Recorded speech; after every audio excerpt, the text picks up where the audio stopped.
Good afternoon. Today the motorcycle I'd like to share with you is one of my bikes that I really enjoy riding as well as looking at, and that's my Redline frame Yamaha 650 flat tracker.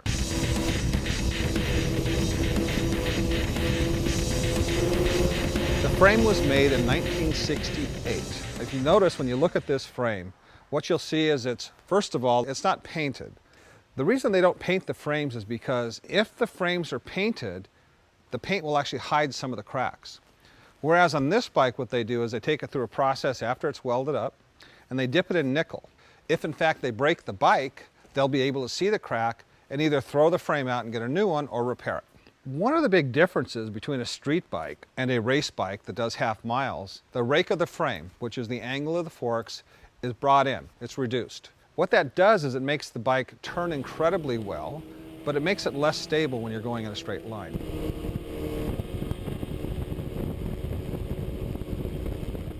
The most unique feature of this particular race bike is the motor. In flat track racing, in quarter mile, half mile, and TT racing, Harley-Davidson has dominated the sport since it began. In addition to that, in the late 60s and 70s, the Triumphs and BSAs won several national championships. The reason this is significant is because up until that point in time, the Harleys and the Triumphs and the BSAs were very unreliable. To try and pull any horsepower out of them, they broke all of the time. Yamaha built a motor that was bulletproof, makes great horsepower, and fast. In fact, this particular bike sounds similar to a Triumph, and with very few modifications will run right past the BSAs, the Triumphs, and the Harleys in this particular case. So we're going to talk about some of the features of this bike, what makes it very interesting.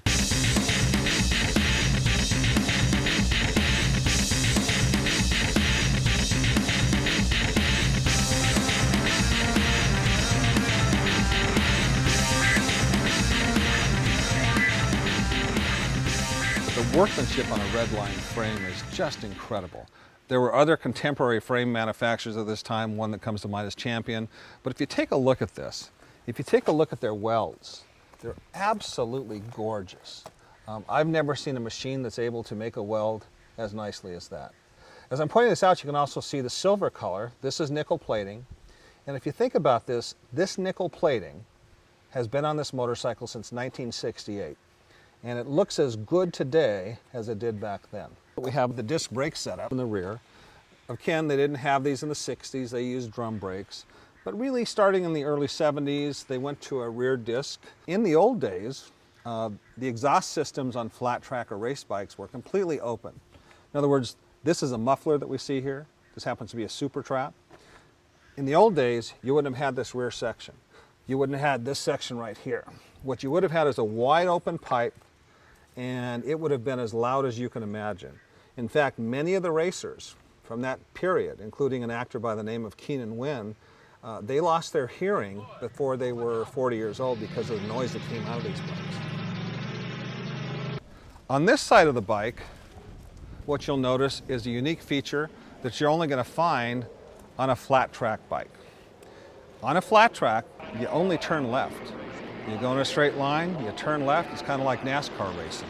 So on a racetrack, the bike is leaned over so far that parts of the motorcycle can drag. And of course that's very dangerous because if you drag the motor case, for example, it lifts the rear tire off the track and you'll crash. And it's happened to many riders. So on a Yamaha, for example, there's a part of the motor that would grab the dirt and would spit guys off. So they modified it. And if you look at this, what they did was they took, this normally is round, and it would be round down to this area. So it was a very simple thing. They would grind off the case, they put a new ignition in here, and then curved it. By curving it, this particular unit, when they're turning left, might be 1/4 of an inch off of the ground. As of last year, I realized I'm not going to do any flat tracking anymore, but I really want to ride the bike. So I said to myself, hey, let's make it into a street tracker. My friend said, well, that's a great idea, but how are you ever going to get it licensed? It's really a dirt bike. Believe it or not, this motorcycle that I'm standing next to is street legal, and in fact, I ride it around town all the time. So what I did to make it into a street tracker is pretty simple. I bolted on the front tire that had the brake on it, so I had a front brake as well as a rear brake. I went to my computer store and I found a 12-volt battery that's about this big. I then made a mounting plate for it underneath the number plate.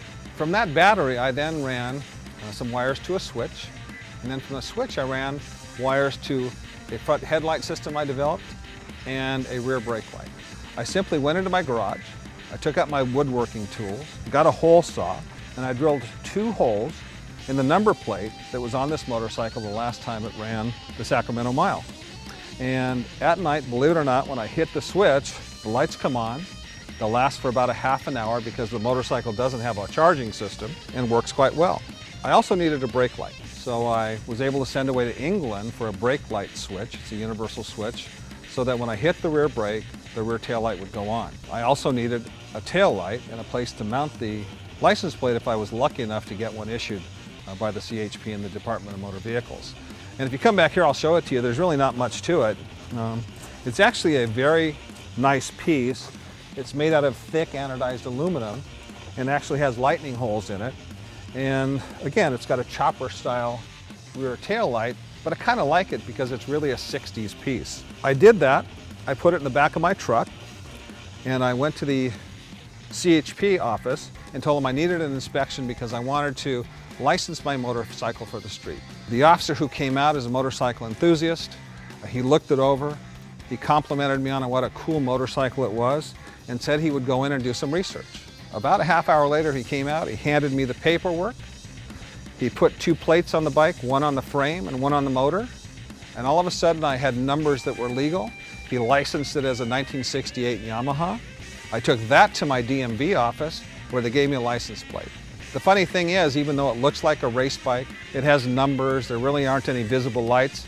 I've never been stopped, and half the time when an officer sees me coming down the road, they give me the thumbs up and they'll say something like, "Great bike," or "I had one of those when I was young."